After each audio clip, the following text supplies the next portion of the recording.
Here are 5 steps on how I healed and am healing my trauma. Number 1, first things first is you have to admit that you even have any trauma.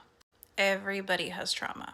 The first step is admitting it and, admitting that there are recurring patterns that are negative to you and that you want to change or that are just no longer serving you. Maybe you're coming to the conclusion that you're ruminating on things and in turn creating specific patterns in your life that just keep reoccurring. My audience is over this. This is kind of where you step out of victim mentality. And in a way you can realize you have more control over things than you actually think that you do. No amount of complaining is going to fix this for you. No amount of complaining is going to fix what was done to you.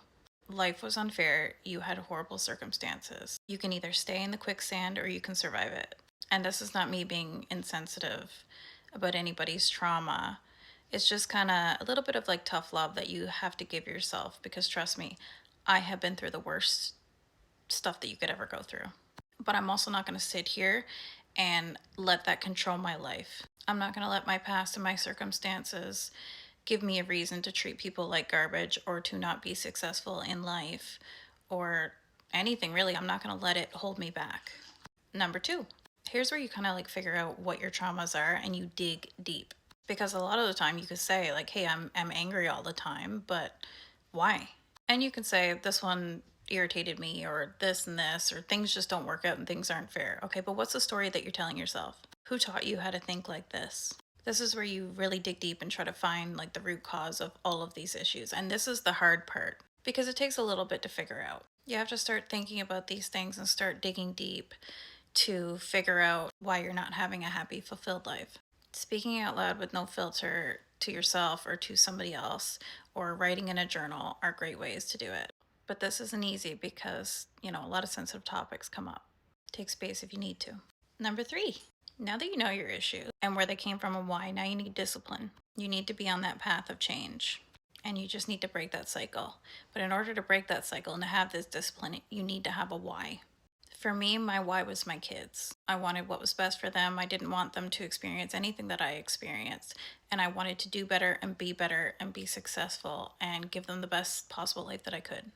They drive me to be better every single day. And maybe this is also just for yourself. Maybe you just need to be your own why. Maybe you just want to stop attracting the same things into your life, and maybe you just want change. But you need to find your why. You need to commit to it. And when life gets hard and you get triggers, you need to think of your why every single time and know that you can't fall off. And eventually the triggers will fade. Let your why be stronger than your fears and stronger than what's familiar and what's comfortable. Number 4, now put your money where your mouth is. In other words, do the work. Create new patterns, new perspectives, new beliefs, new values, and create consistent change every single day. It's going to become second nature to you, and eventually none of it will even matter anymore. You'll realize that that was just so outside of the old version of you, and the new version of you doesn't let things bother you. Number 5, I think this is a huge one that a lot of people forget, including myself, which is let it go. Move on. File it away. Leave it alone.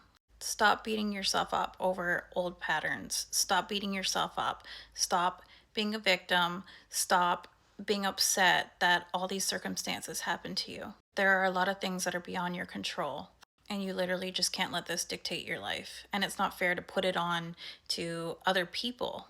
If you're putting all your traumas on your partner or your children or your family or your friends, who's to say that they're going to be there very long? Because that's not their fault.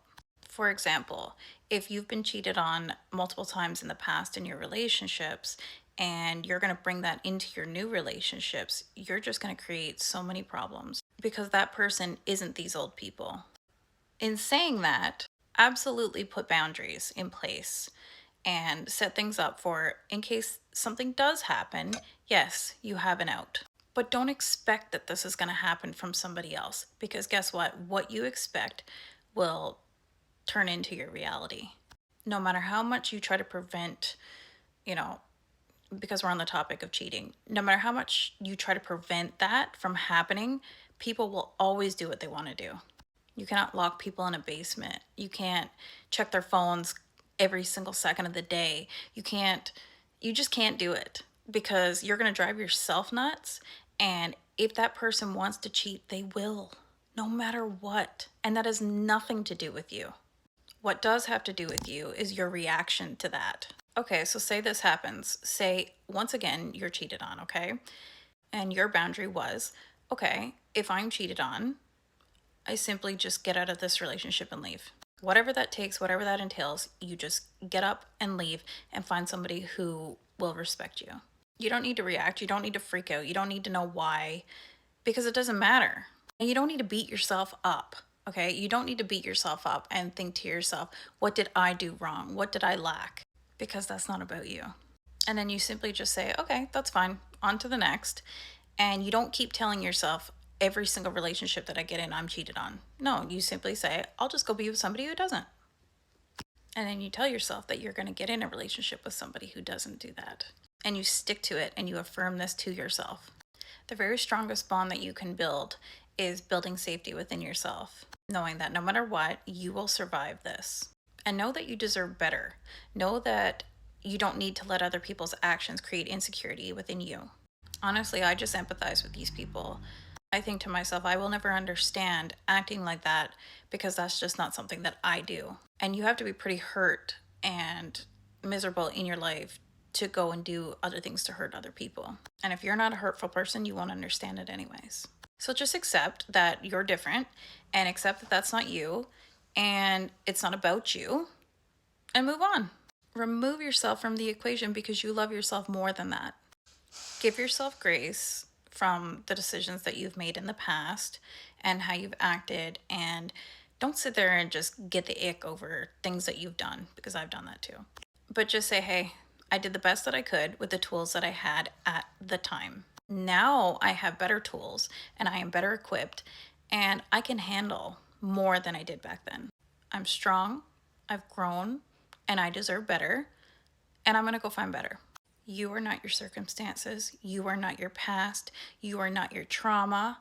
Don't let the things that hurt you cloud who you are today. Rise up, be better, do better.